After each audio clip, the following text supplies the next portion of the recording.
Hi, I'm Nathan Rowley, and this is Collision Course U.S. History. And today we're going to discuss imperialism in America.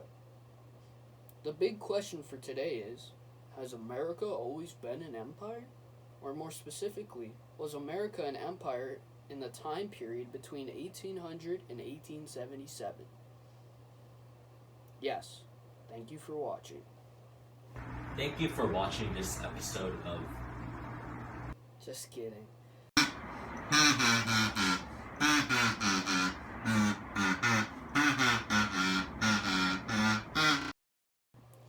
So today, we're going to discuss how America acted as an empire between the times of Jefferson and the end of Reconstruction. Mr. Rowley, what do you mean by an empire? Great question, Thomas. According to Merriam-Webster, an empire is a major political unit having a territory of great extent, or a number of territories, or peoples under a sovereign authority. That's a little vague, isn't it? Some say America wasn't an empire, and isn't an empire, because America had a few things that were quite different from the stock image of an empire. We had separation of powers, checks and balances, and democracy. Freedom! With this, no person had supreme authority over all land. Furthermore, America had no control over other countries. These aren't false, but do they disqualify America as an empire? Not quite. Even though America does have a democratic government, it only acts as a representative democracy, where the elected representatives don't always share the beliefs of the people they represent. People in power usually push their own agendas once they're elected into office. And while America wasn't formally controlling other countries, we were indeed oppressing Native Americans, pushing them around the country as we liked. To get a better idea of what we're talking about, we need a stronger definition of an empire.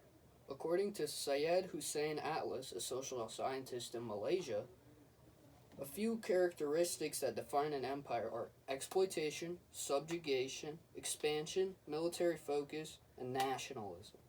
And according to this list, America checks off every box here. America relied on slave labor for over 200 years, subjugating and exploiting black people. In 1803, Jefferson bought 827,000 acres of land from France, and Americans scrambled to claim that land. And the War of 1812 and the Mexican-American War, American soldiers swept across the continent to achieve that sweet, sweet manifest destiny. But I think one event that stood out among the rest in this time period was Jackson's Indian Removal Act in 1830. Let's go to the ideas here. So in 1828, Andrew Jackson from the Democrat Party was elected. As president, Jackson used his presidential powers quite liberally. He kicked out many government workers that had been in office before his presidency and replaced them with his own supporters. He vetoed the charter of the National Bank, effectively ending its existence. But the thing he may be most famous for is the Indian Removal Act. In this act, American officials could negotiate terms with Native Americans to move them further west, promising that their new land would never be taken away from them. There was little choice but to comply with the demands of America, and so many tribes moved west as directed. However, the Cherokee tribe resisted.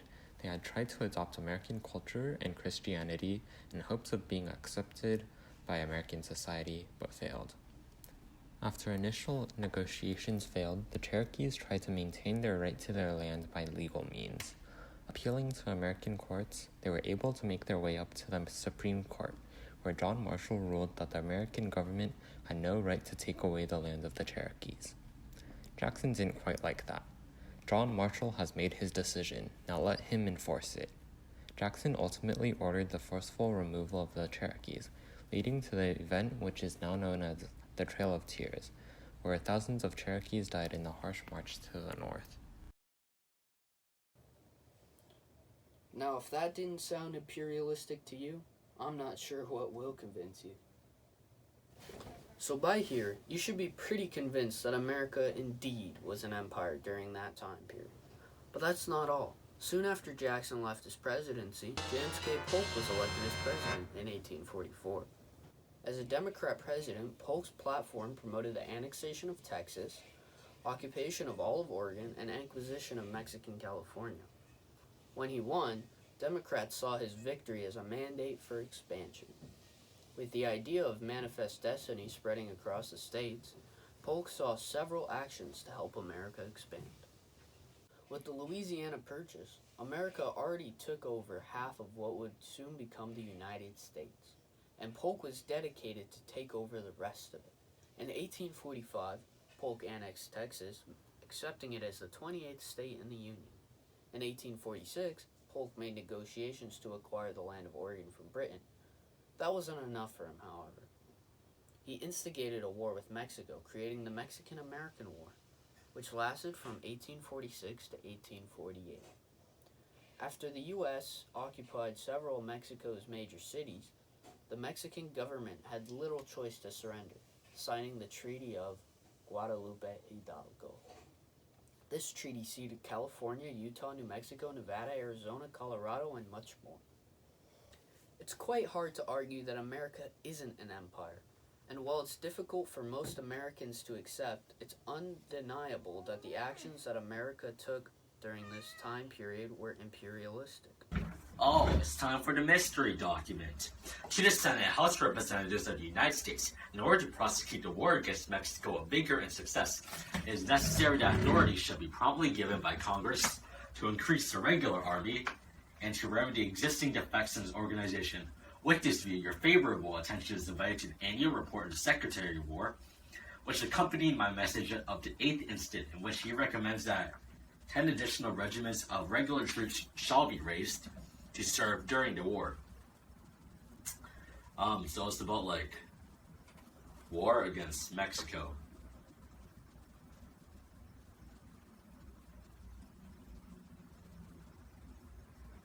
Andrew Jackson. So, Andrew Jackson was not the author.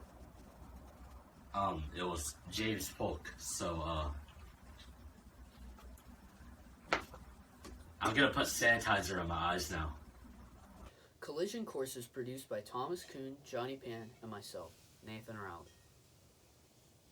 And mostly written by Johnny Pan. Big shout out to him. I want to hear you guys clapping for Johnny. Give it up for Johnny right now. If you're interested in learning more, you can drop a comment below, which will be answered by one of the three of us. Thank you for watching. This is your host, Nathan, and my cat Shadow, signing out. Executive producer Nathan Rowley, associate producer Johnny Pan, research team Thomas Kuhn, script writer Johnny Pan, script editor Nathan Rowley as John Green, Thomas Kuhn as young John Green, Johnny Pan as Idea Spear narrator. Thank you for watching this episode of Collision Course U.S. History.